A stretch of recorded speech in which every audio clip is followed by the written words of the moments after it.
President Custer's final remarks as he leaves Boise State after 15 years of service. And next, President Trump's approval ratings are at an all-time low, according to one CNN reporter. And Brendan Serrano has the Bronco Sports Update. These stories and more coming up on the Newsline week of November 29th, 2017.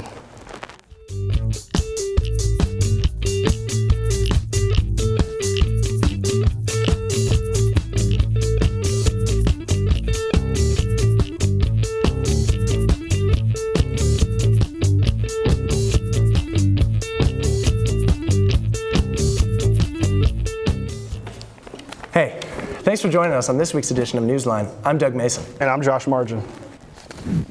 Forbes magazine recently came out with yet another one of its famous lists. This time, Boise was listed under the #2 position for the best cities for young professionals of 2017.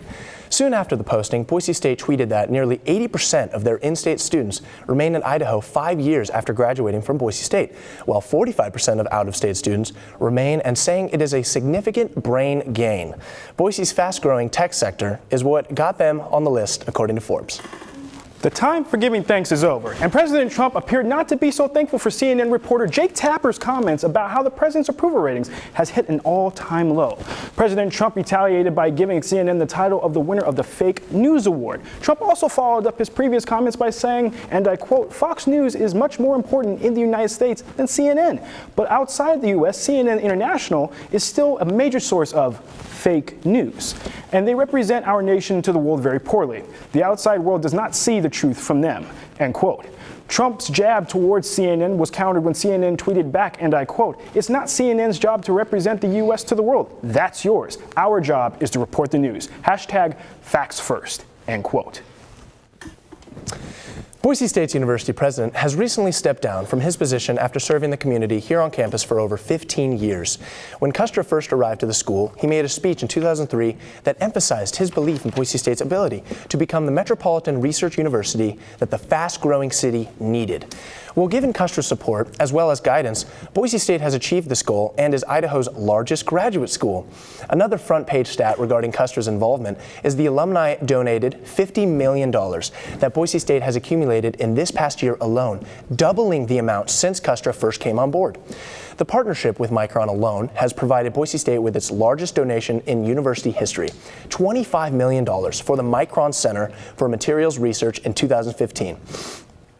He expresses his final remarks on his time here. Quote, "Boise State has become the metropolitan research university of distinction we envisioned, but it's a journey, not a destination, with many more exciting opportunities and challenges for Boise State," end quote.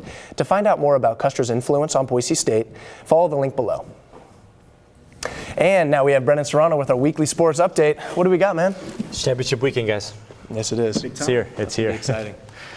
Coming off of a brutal loss on the road at Fresno State this past weekend, Boise State will get a perfect opportunity for revenge as the Bulldogs visit Boise for all the marbles in the Mountain West Championship game, which takes place this Saturday, December 2nd at 5:45 p.m. Now, for just the third time in Mountain West history, there will be two teams that play each other in back-to-back weeks.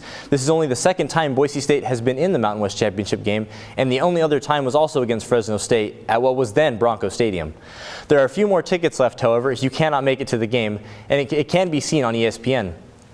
To volleyball now, the opening round of the National Invitation Volleyball Championship at Pacific University yielded less than desirable results as Boise State was swept in 3 sets by host school Pacific. Sierra Nobley led the team with 13 kills to go along with 7 digs. Those statistics were good enough to become the 4th Bronco ever with 1,000 kills and 1,000 digs to finish off her career. 2017 also saw Boise come up on the wrong side to close out the season. The loss ends Boise State's season its 4th straight with a winning record and 7th in 9 years under head coach Sean Garris. Guys. Thanks, Brendan. Now we go to Brad Sloan with your weekly weather update. You know, Josh, with temperatures slowly dropping and no sign of snow yet, Old Man Winter has yet to arrive. Starting off on Thursday and going into your weekend, you're going to see in the mid-40s to low 40s. It's going to be cloud coverage all weekend, and on Sunday you're going to see showers all day. Luckily, on Monday and Tuesday and Wednesday, you're going to see nothing but sun, and it's going to be in the high 30s all for the first part of your week. Thank you for tuning in to your weather this semester, Boise State. I'm Brad Sloan, your weatherman, with your weather plan. Thanks, Brad. I look forward to that weather forecast. Well, that's all we got for this week and for this semester. Thanks for tuning in. I'm Doug Mason. I'm Josh Martin. Later.